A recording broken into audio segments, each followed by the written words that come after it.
नमस्कार मित्रांनो, राज्यशास्त्र म्हणजेच इंडियन पॉलिटी सिरीजचा आपला पार्ट 6 असणार आहे।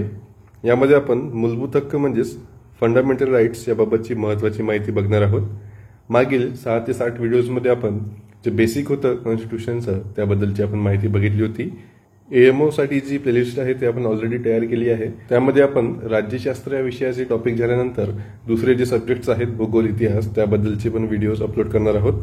आणि सोबतच जी येणारी राज्यसेवा आहे आणि कंबाईन परीक्षा आहे त्यामध्ये हा रिव्हिजन सिरीज म्हणून तुमचं काम करणार आहे। तर फंडामेंटल राइट्स हे न्यायप्रविष्ट आहेत म्हणजेच जस्टिसिएबल आहेत। याचे उल्लंघन झाल्यास न्यायालयात जाता येते म्हणजेच सुप्रीम कोर्टमध्ये तुम्हाला जाईल आर्टिकल 32 च्या अंडर आणि हायकोर्टमध्ये तुम्हाला आर्टिकल 226 च्या अंडर जर फंडामेंटल राइट्सचं कुठे व्हायोलेशन होत असेल तर तुम्हाला न्यायालयामध्ये जाता येते। त्यानंतर यामध्ये संविधानाच्या भाग 3 मध्ये कलम 12 ते 35 मध्ये फंडामेंटल राइट्स दिलेले आहेत। संविधानाच्या भाग 3 लाच आपण भारताचा मॅग्ना कार्टा असे म्हणतात। मूलभूत हक्क हे आपण अमेरिकेच्या घटनेकडून घेतलेले आहे। घटनेच्या भाग 3 चा जो उल्लेख आहे डॉक्टर बाबासाहेब आंबेडकरांनी सर्वात टीकात्मक भाग असा केला होता, म्हणजे सर्वात क्रिटिसाइज जो पार्ट असेल संविधानाचा तो मूलभूत हक्कचा आहे। पार्ट 3 मध्ये जे दिलेले आहेत तो सर्वात टीकात्मक भाग आहे। त्यानंतर 1928 मध्ये नेहरू रिपोर्ट तयार करण्यात आली होती। त्यामध्ये जे 19 मूलभूत हक्क देण्यात आले होते त्यापैकी आपण 9 मूलभूत हक्क जसे तसे घटनेमध्ये समाविष्ट केले आहे। त्यानंतर मूलभूत हक्कांचे महत्त्व यामध्ये देशात राजकीय लोकशाहीचा आदर्श प्रस्थापित करतात, म्हणजेच जी पॉलिटिकल इन्स्पिरेशन आहे त्याचा आदर्श प्रस्थापित करतात। आणि मार्गदर्शक तत्वे जे की आपण यानंतरच्या व्हिडिओमध्ये बघणार आहोत ती सामाजिक लोकशाहीचे तत्वे आदर्श स्थापित करतात।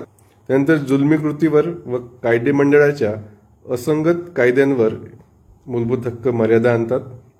मूलभूत हक्क हे कायद्याचे शासन प्रस्थापित करतात। अधिकार हे सर्व नागरिकांना संपूर्ण शारीरिक, मानसिक व नैतिक व आध्यात्मिक विकास करण्यासाठी त्यांची मदत करतात। देशातील अल्पसंख्याकांमध्ये म्हणजेच जे मायनॉरिटीज आहेत त्यांच्यामध्ये सिक्युरिटीची भावना म्हणजेच सुरक्षिततेची भावना निर्माण करतात। हे महत्त्व आपल्याला मूलभूत हक्कांबद्दलचे लक्षात ठेवायचे आहेत। त्यानंतर मूलभूत हक्काचे वैशिष्ट्ये आहेत।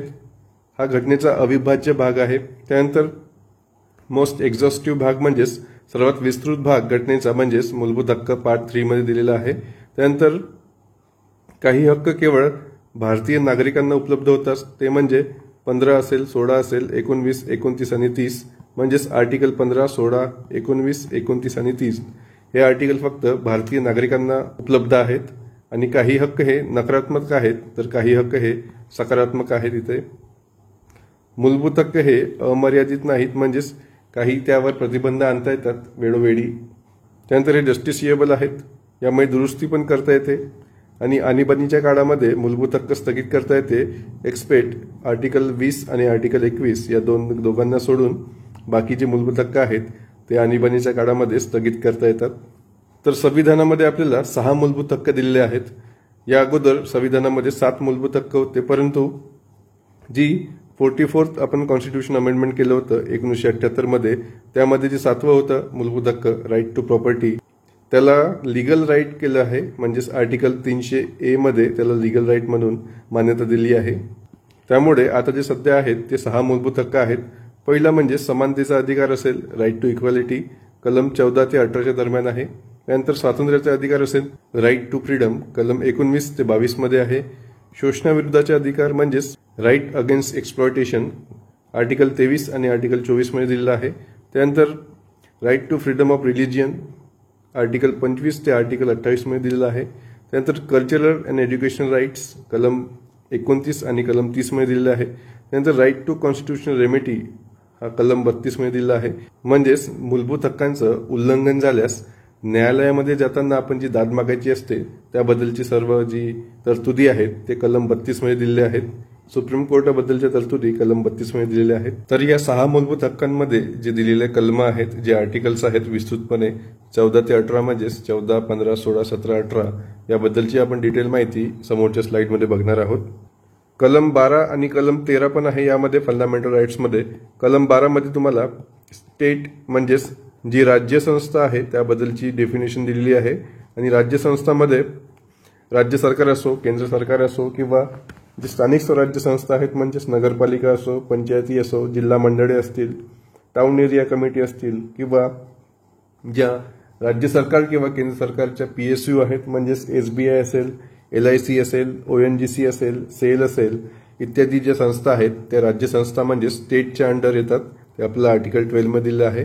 आणि आर्टिकल 13 मध्ये तुम्हाला ज्युडिशियल रिव्ह्यू बद्दल तरतूद दिलेली आहे. म्हणजेच एखादा कायदा जरी संविधानाचं उल्लंघन करत असेल तर त्यावर सुप्रीम कोर्टला अधिकार आहे त्यावर ज्युडिशियल रिव्ह्यू द्यायचा. त्याबद्दलची तरतूद जी आहे ती कलम 13 मध्ये दिलेली आहे.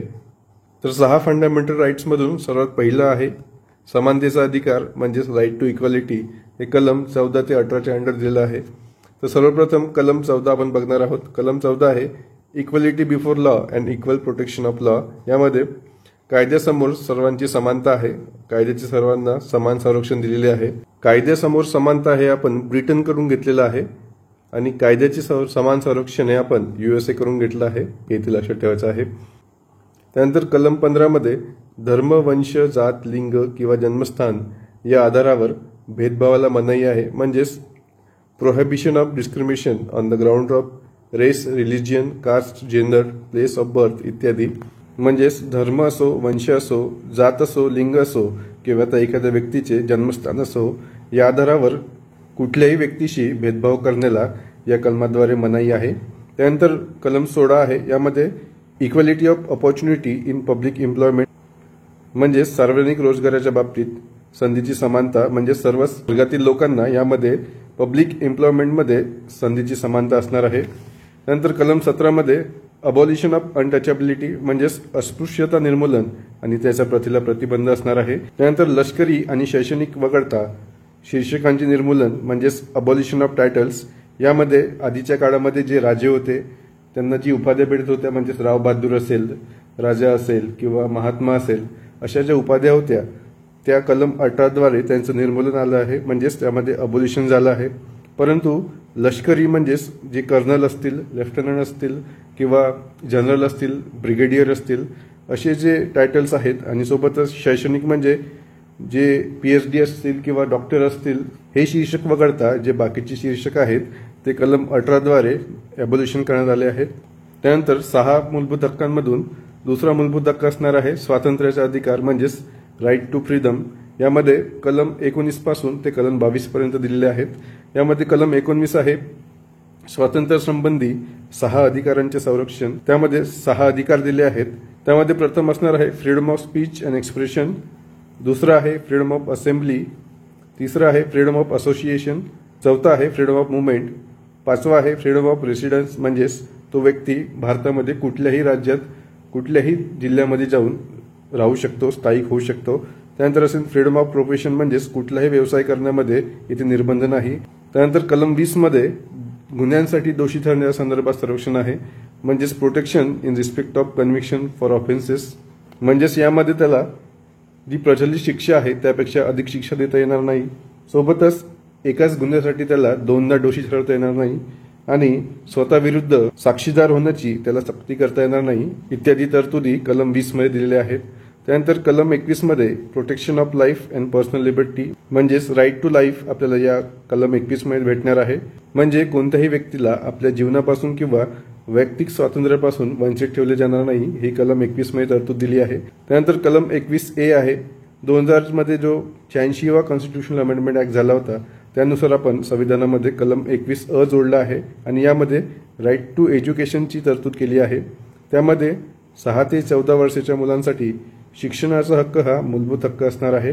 त्यानंतर कलम 22 मध्ये protection against arrest and detention म्हणजेच काही प्रकरणामध्ये अटक किंवा ताब्यात घेण्यापासून संरक्षण आहे. त्यामध्ये संरक्षण असं आहे की कुठल्याही अटकेचं कारण दिल्याशिवाय त्या व्यक्तीला आपण ताब्यात घेऊ शकत नाही.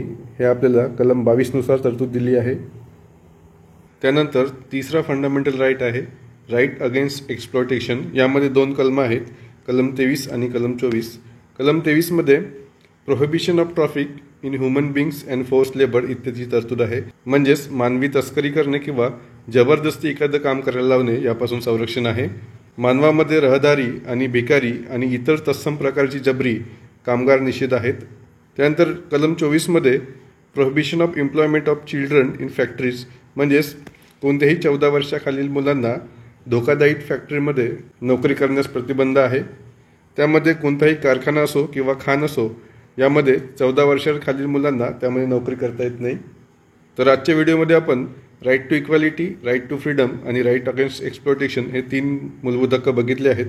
पुढच्या व्हिडिओमध्ये आपण right to freedom of religion, cultural and education rights आणि सगळ्यात महत्त्वाचं म्हणजे राईट टू कॉन्स्टिट्युशनल रेमेडीज या सर्वच राईट्सवर तुम्हाला एक्झाममध्ये प्रश्न येतील. एकतर ते एक कलम विचारतील डायरेक्ट किंवा त्यांच्या तरतुदी तुम्हाला माहीत असायला पाहिजे. इतर माहितीसाठी तुम्ही ब्रेनसीट MPSCचं टेलिग्राम चॅनल जॉईन करू शकता. याची लिंक जी आहे ती डिस्क्रिप्शन बॉक्समध्ये दिलेली आहे.